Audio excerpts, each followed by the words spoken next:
हम औरतों की ज़िंदगी घर, काम और बच्चों में इतनी मसरूफ़ होती है, कभी कभार हमें अपने लिए टाइम भी नहीं मिलता और कभी कभार तो हम इतनी फ्रस्ट्रेशन में आ जाती हैं कि सारा दिन घर के काम करते हैं, लेकिन शाम को या अगले दिन देखा जाए तो ऐसे ही लगता है कि घर का कोई काम ही नहीं हुआ, बिल्कुल घर वैसा का वैसा ही है। क्या आपके साथ भी ऐसा ही होता है? तो आज के व्लॉग में मैं आपके साथ कुछ टाइम सेविंग और कुछ ऐसे टिप्स एंड ट्रिक्स शेयर करूंगी कि जिससे आपका जो घर है पूरा दिन साफ सुथरा रहेगा और आपके तमाम के तमाम काम भी टाइमली मैनेज होंगे और आप अपनी ज़ात के लिए भी टाइम निकाल सकेंगे। तो वीडियो को स्टार्ट करते हैं और वीडियो को स्टार्ट करने से पहले आपको ये रिक्वेस्ट करूंगी कि आपने वीडियो को एंड तक ज़रूर देखना है। जी अस्सलाम वालेकुम, क्या हाल चाल है और कैसे हैं सब? उम्मीद करती हूँ सब खैरियत से होंगे। अल्हम्दुलिल्लाह मैं भी ठीक ठाक हूँ। सर्दी हो या गर्मी हो, हम औरतों ने सुबह उठते साथ सबसे पहले किचन में ही जाना होता है। अपनी फैमिली और अपने बच्चों के लिए नाश्ता बनाना होता है। हर बंदे की अलग अलग सी ख्वाहिशात होती है, उनको पूरा करना होता है। लेकिन यहाँ पर आपके टाइम को मैनेज करने के लिए सबसे पहला जो टिप मैं आपको देना चाहूँगी ना, वो यही होगा कि कोशिश किया करें, एक तो आप ना रात को अपने किचन को अच्छे तरीके से साफ करके सोया करें। शेल्फ, चूल्हा, हर चीज़ साफ करके सोएंगी ना तो सुबह जब आप किचन में आएंगी तो आपका जो दिल है ना, वो कहते हैं ना दिल गार्डन गार्डन हो गया, वो दिल गार्डन गार्डन हो जाता है। जब हम साफ सुथरी हर चीज़ देखती है ना तो फिर दिल को भी खुशी होती है और अपने आप पे भी ना प्राउड फील होता है। मुझे तो बड़ी खुशी होती है कि हाँ जी वाह, कितना अच्छा साफ सुथरा मेरा किचन है और मैं सोचती हूँ कि हाँ मैं एक अच्छी हाउसवाइफ या एक स्मार्ट हाउसवाइफ हूँ। आपको ना यहाँ पर एक छोटी सी टिप देती चलूंगी कि आप सबको भी पता है कि ना अब मौसम ऐसा आ चुका है कि छिपकलियों के ना छोटे छोटे से बच्चे हैं और हम जितने भी एंटीसेप्टिक लिक्विड या स्प्रे सब कुछ ले आए, लेकिन फिर छिपकलियों के जो बच्चे हैं ना वो कहीं ना कहीं से निकल ही आते हैं शेल्फ के ऊपर या शेल्फ के ऊपर फिर जाएंगे या कहीं पर भी। तो कोशिश क्या करें, जब भी आप इस तरह के ब्रेड वगैरह या रोटी भी इवन बना रही हैं तो अगर तो आपके पास बेलन चकला है तो उस पे बनाए, अगर नहीं तो इस तरह का ना एक रोटी मैट ले ले, ये आपके ना बड़े काम आएगा। ऐसे ही ना तवा भी है। तवा एक ऐसी चीज है जिसको हम कवर करके तो रख नहीं सकते, हमने कहीं ना कहीं इसकी किसी दीवार के साथ जगह बनाई होती है और इसको हमने उधर ही रखना होता है। ऐसा ही है ना, आपने भी अपने घर में इसकी कहीं ना कहीं किसी दीवार के साथ ही जगह बनाई होगी।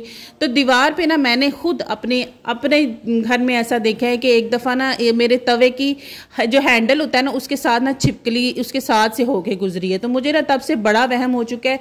तो कोशिश क्या करें, जो भी चीज़ आप यूज़ करें ना उसको यूज़ करने से पहले खास तौर पे इस मौसम में उसको वॉश किया करें, क्योंकि अपनी जो सेफ्टी है ना वो सबसे ज़्यादा इंपॉर्टेंट है। और दूसरी टिप, यहाँ पर जो छोटी छोटी हमारी हैबिट्स होती हैं जो ना हमें एक स्मार्ट हाउसवाइफ बनाती है और हमारे घर को ना हमेशा साफ सुथरा और ऑर्गेनाइज रखती हैं। जैसे कि अभी आपने देखा जिस मैट पर मैंने ब्रेड्स काटे, मैंने उसको फ़ौरन से वहाँ से उठा दिया और वॉश करके ना मैंने उसको उसकी जगह पर रख दिया। बस ये छोटी हैबिट्स होती हैं जिनको हमने अपनाना होता है, जिससे हमारा टाइम भी सेव होता है और हमारे जो तमाम काम है ना वो टाइमली मैनेज हो जाते हैं। गर्मी में घर की सफाई करना भी एक बहुत बड़ा टास्क है। हम औरतें जो घर की सफाई करती हैं ना, हमें पता है कि कितना पसीना आता है और कितनी हालत खराब होती है जब हम झाड़ू लगा रही होती हैं, खास तौर पर क्योंकि झाड़ू लगाते वक्त तो फैन भी बंद करना पड़ता है।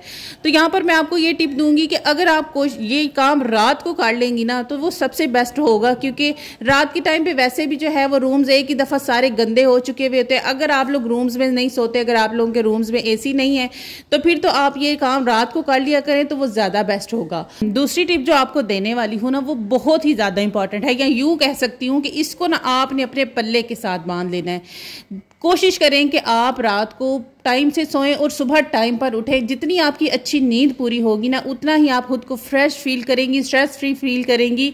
वरना अगर हमारी नींद पूरी ना हो ना तो एक तो ये होता है कि हम सारा दिन की हमारी थकन उतरती नहीं है। थकन नहीं उतरती तो फिर हम क्या है कि आहिस्ता आहिस्ता से हम चिड़चिड़ी होने लग जाती हैं और फिर हमारे जो घर के काम है वो भी टाइमली मैनेज नहीं हो पाते। कोई चीज़ हमें समझ ही नहीं आ रही होती कि हम क्या करें। यहाँ पर जी मैं सब्जी लेकर बैठी कि मैं काटूंगी घर के काम वगैरह कर लेने के बाद, लेकिन मेरे छोटे बेटे ने कहा कि मामा मुझे दे, मुझे सब्जी काटनी है। तो अगर आपके बच्चे भी इस तरह की किसी भी किस्म की आपसे हेल्प मांगे ना तो उन्हें ये हेल्प करने दिया करें, क्योंकि इस तरह से ना उनको भी समझ आता है कि घर के काम कैसे होते हैं। ये उनके अंदर सेंस ऑफ रिस्पॉन्सिबिलिटी आती है। हमसे पहले औरतें थी ना, उनकी बड़ी बीमारी थी, वो बच्चों को कहती थी नहीं नहीं नहीं मेरे बच्चे को तो कोई काम नहीं आता, वो तो कोई काम कर ही नहीं सकता, तुम ना ही काम करो, तुम खराब कर दोगे ये काम। ये बात जब हम औरतें अपने बच्चों को कहती हैं ना तो वो फिर क्या होता है कि हमारे बच्चे ना कुछ भी काम नहीं करते। अगर वो आपकी किसी भी किस्म की हेल्प करना चाहते हैं ना तो ज़रूर उनसे वो हेल्प लिया करें। अच्छा, वैसे ना हर बंदे की अपनी अपनी पसंद होती है। कुछ लोग मैंने ऐसे देखे हैं कि वो लहसुन अदरक इकट्ठा ही छील के ना उसका पेस्ट बना के फ्रीज कर लेते हैं और उसको 1 महीना या 10-15 दिन वो चलाते हैं। लेकिन ना मुझे इस तरह का ना पेस्ट बनाकर यूज़ करना पसंद नहीं है, इसलिए मैं क्या करती हूँ कि 2-3 दिन का लहसुन इकट्ठा छील लेती हूँ और फिर अपने हिसाब से ना उसका थोड़ा सा पेस्ट बनाती हूँ डेली और उसको यूज़ कर लेती हूँ। अच्छा, वैसे यहाँ पर आपके एक टाइम सेविंग टिप दूँ, लहसुन छीलना एक बहुत बड़ा बोरिंग काम है, लेकिन ना अगर आपके घर में आपकी सास है या जो बुजुर्ग औरतें होती हैं ना, इनको ना ये लहसुन छीलना वैसे भी बड़ा पसंद है। तो जब भी वो फ्री बैठी हुई हो ना तो आप उन्हें बोले कि ये अगर आपकी सास है या आपकी अम्मी, या मेरे घर के करीब ना मेरी अम्मी रहती हैं तो वो डेली ही तकरीबन मेरे घर में चक्कर लगाती है। तो जब भी वो मेरे घर में आती है ना, मैं उन्हें एक लहसुन का जवा पकड़ा देती हूँ, तो मैं कहती हूँ ये मुझे छील के दे दें।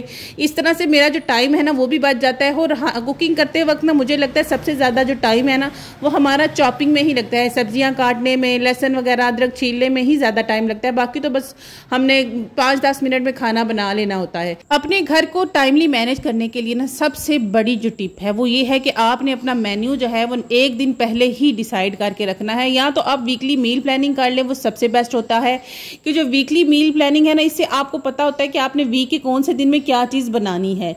और अगर नहीं ना तो फिर भी 1 दिन पहले अगर आप अपनी फैमिली में सबसे पूछ के ना जो भी आप लोगों के घर में पसंद किया जाता है या खाया जाता है उसको बना ले। मैं जानती हूँ मेरी कुछ बहनें ऐसी भी होंगी जो ससुराल में रहती होंगी, और ससुराल में मुझे ना, मैं जब अपने ससुराल में रहा करती थी ना तो मुझे याद है कि हमारे लिए ना एक मैदान हुआ करता था जिसको हमने पार करना होता था हमारी सास से पूछने के लिए कि नेक्स्ट डे हमने क्या बनाना है, क्योंकि हमारी सास की मर्जी का ही खाना बनता था मोस्टली। कभी कभार है कि हमने जो अपनी पसंद की जो चीज़ होती थी ना वो बनवानी होती थी, तो उसके लिए भी ना हमें वो क्या कहते हैं कि एक बिल मंजूर होता था। उस बिल मंजूर होने के बाद जो है वो हमें हमारी पसंद का खाना मिलता था।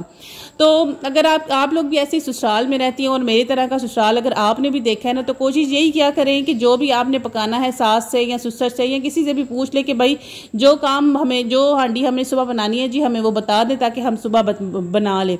अब यहाँ पर जी ये हम पाकिस्तानियों का इंटरनेशनल तरीका है चिकन या गोश्त को ज़्यादा करने का, बोटियाँ ज़्यादा करने का। मैं भी लेग पीस की ना 2 पीस कर रही थी कि मैंने कहा चलो जी इससे एक बोटी में और इजाफा हो जाएगा। अच्छा, दिल मेरा था आलू गोश्त बनाने का, और मैंने ना आलू गोश्त बनाने के लिए सुबह ही, क्योंकि मैंने एक रात पहले ही डिसाइड किया हुआ होता है कि मैंने क्या बनाना होता है ना, तो सुबह ही जब मैंने काम करने स्टार्ट किए थे ना, चिकन को फ्रिज में से निकाल के ना रख दिया था। वैसे मैं इसको धोकर ही फ्रीज करती हूँ, लेकिन एक दफ़ा फिर भी वॉश कर लेना बेहतर होता है। आजकल गैस ने इतना तंग किया हुआ है कि कोई टाइमिंग समझ ही नहीं आ रही, और अगर कोई किसी टाइमिंग पर हम उनके मुताबिक भी चलने की कोशिश करें ना, फिर भी गैस हमें अवेलेबल ही नहीं हो रही। तो यहाँ पर जब मैं हांडी बनाने लगी हूँ, मैंने पूरी अपनी तैयारी कर लेने के बाद गैस आई ही नहीं, और माशाल्लाह से जो मेरा सिलेंडर था उसने भी कहा जी बीबी आज ही मैं भी खराब होऊंगा, आज मैं भी बीमार होऊंगा, मेरा भी जब तक इलाज नहीं करवाओगी, डॉक्टर को नहीं बुलाओगी, मैं भी नहीं चलूंगा। तो जी हम पाकिस्तान में रहने वाली हाउसवाइफ्स के लिए ये सिचुएशन तो कोई रोज की बात ही है, कोई आम सी ही चीज है कि गैस नहीं आ रही या गैस के मसले हैं।